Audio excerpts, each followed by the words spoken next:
Importante kayo ang pagtuman sa balaod sama sa paagi sa pagtuman sa standard sa pagtuman ni Kristo. O unsa man nga standard, bisan ang lagamayng kudlit sa balaod sundon gyud niya. Ang makapasunod ana nato sa gamayng kudlit sa balaod maura gyud ang gugma. Kanabang mutuman tas balaod nga dunay gugma. Mao na kining kasuko usa ni siya sa 7 capital sins. Dunay panahon nga magtuman tas balaod pero nasuko, di ba? Or kadaghan gina mutuman ta nga maggumbol, masuko, or mupatuman tas balaod nga nasuko. Naam sa nainana mutuman, nasuko, naasay nagpatuman nga nasuko. Sakto ang imong gipatuman pero doon alay kasuko. Mao na nay mahimo na kang impirnohonon. Mao na nga dinhi giingon ni Kristo, ayaw gyud kasuko. Ang masuko siyang isig katao mura rasad og nakapatay. Kay ang kasuko mao man ang sinugdanan sa tao nga mupatay. Ligay mong tupad ing na musaad kang din masuko. Nya kita ra ba ato ra ba dayon ng dipinsahan? Moingon dayon ta di madaoy bisag kanang pari masuko man na. Musugod na ganita og reason out, musugod na tag dipinsa sa atong kasuko. Awan na patay na ta diha. Muna gugma. Nya unsaon man nato pagbuntog ang kasuko? Matod pa ni Kristo, i-kondisyon imong mind, higugmaa ang imong kaaway. Mo na iyang conditioning kay magsugod magina sa atong hunahuna. Kung nakondisyon ang imong hunahuna nga higugmaon nimo imong kaaway, murag maglisod ang kasuko og sod. Hilingi ana sa usab imong tupad ing na mohigugma na kag kaaway. Gugma kag kaaway. Kaning unang pagbasa si Elias gipangita ni Hari Akab.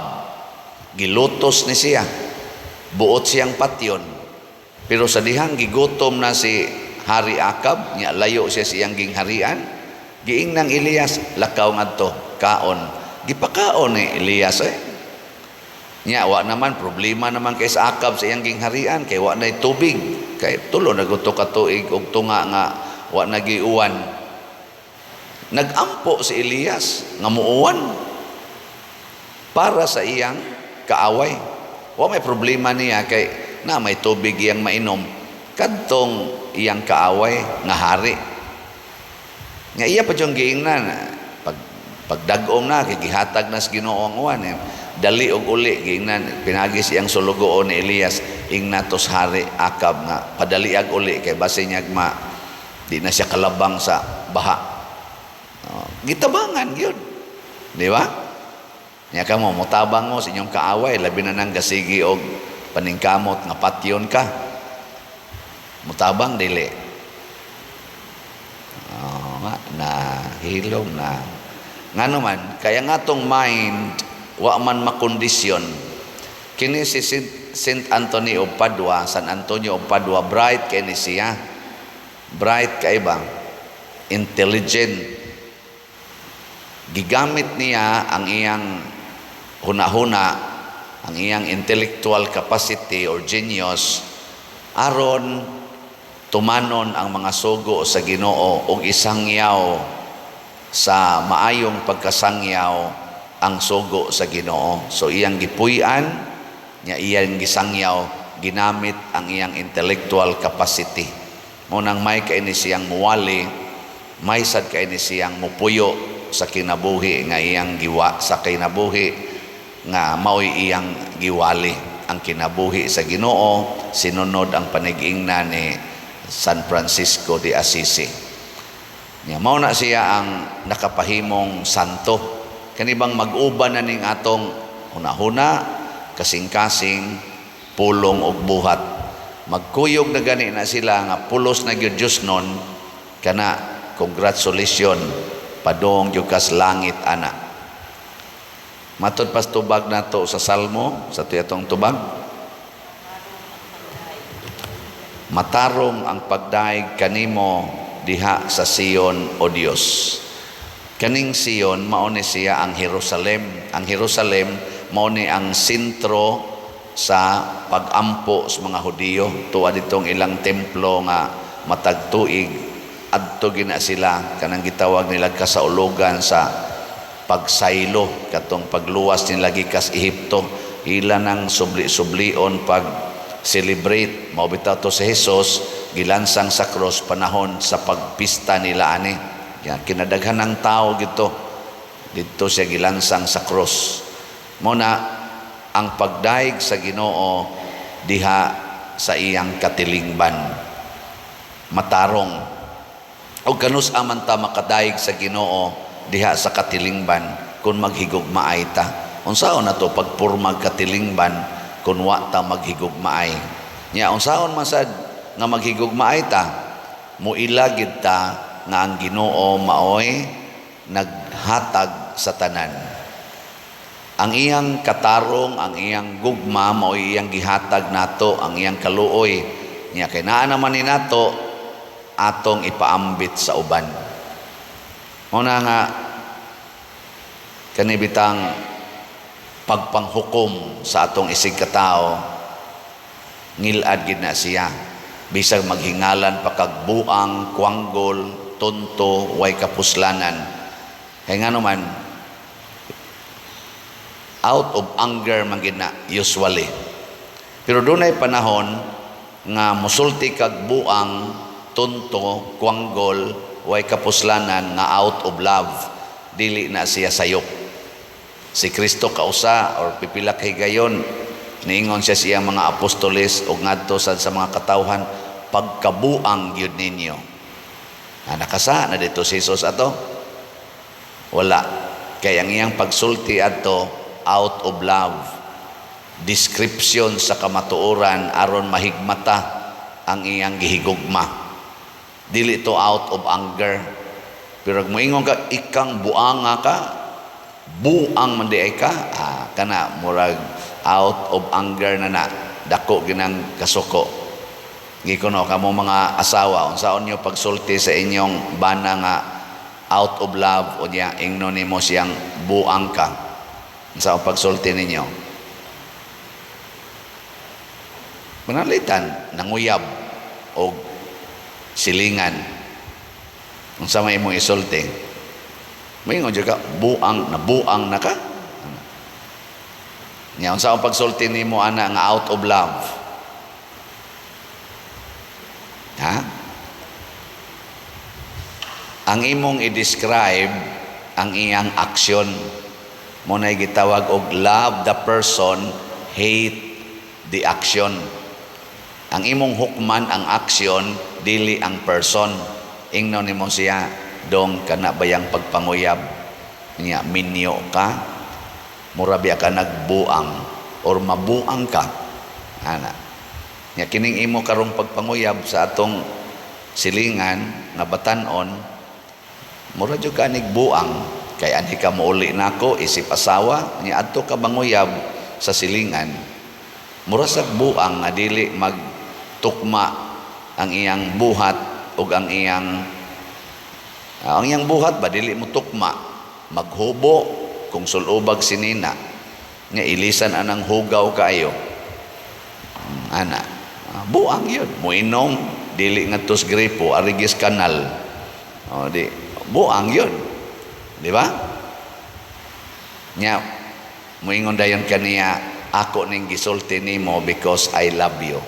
Maimpirno ka ning imong gibuhat. Di ba nindot? Saban nindot no? Nya muingon dayon imong bana, hilom diha, luod lang ng naong nimo. Sa may imong buhaton, muhilom ka, Moingon ka, buang gid ay. Di ba? Ang makiglalis ka ng buang. Makuan man, maggubot ra man na, o man kapaingnan, buang makiglalis ka. Wa mo'y kapaingnan, hilom na lang, dawata na lang, buang gid siya karong panahon na nabuang sa iyang kaulag ngadto sa silingan. O ana, dawato na nimo, awa na, malangit na kaana. Nya mao sa na siya sinugdanan nga makahatag kag posibleng kaluwasan ngadto sa imong bana or sa imong asawa or sa imong isig katao, basta gugma ang gamiton. Ana, nabitay mo ingon ako, ikaw pader, sige lang kag kasa yano kay nimong isulti mga buangon mo. Inya ako dahil silang tiksag balik sa inyong tanaw sa akong naong pagsulti na kong mga buangon mo, dunay kasuko o dunay gugma. Kamo, sabi niyong una-una, yun ko, di mo mutubag mga buangon mo. Unsa man na, dunay kasuko o dunay gugma? Ay, kunyo gulo-ulohi kanang sa kamo ba unsay dating ninyo na ay kasuko o na ay gugma? Na ay gugma Ilhan man na nimong nahigugma kay ang naong mag-smile. Ana. Pero kanang nasuko ang naong murag liyon nga katukbuno nimo, kapatyono nimo, ang mata portisigaha.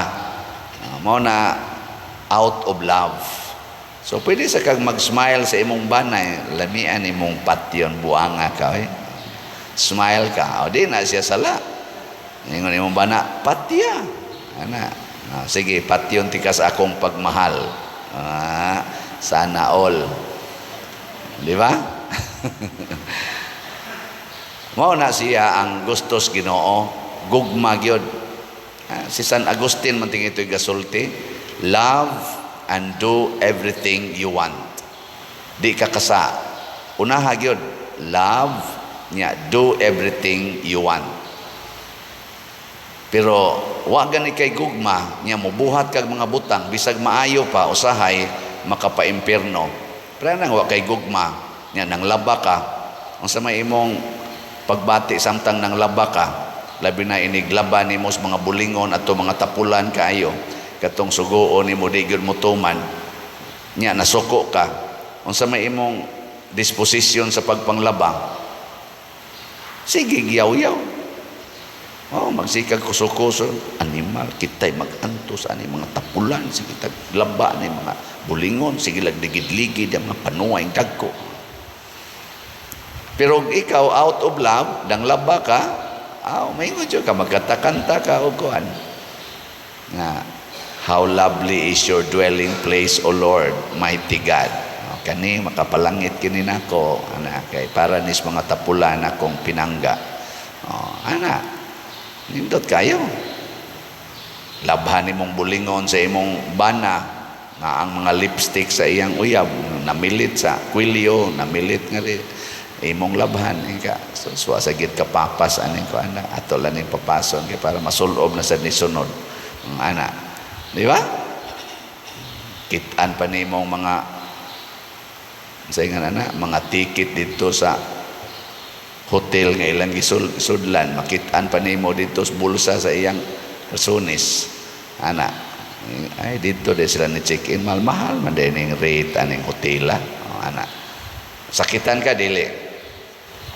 Isip asawa, purting sakita murag kumoto na imong dughan, murag kag mamatay, pero ayaw gyud kasuko, bahala nagmamatay.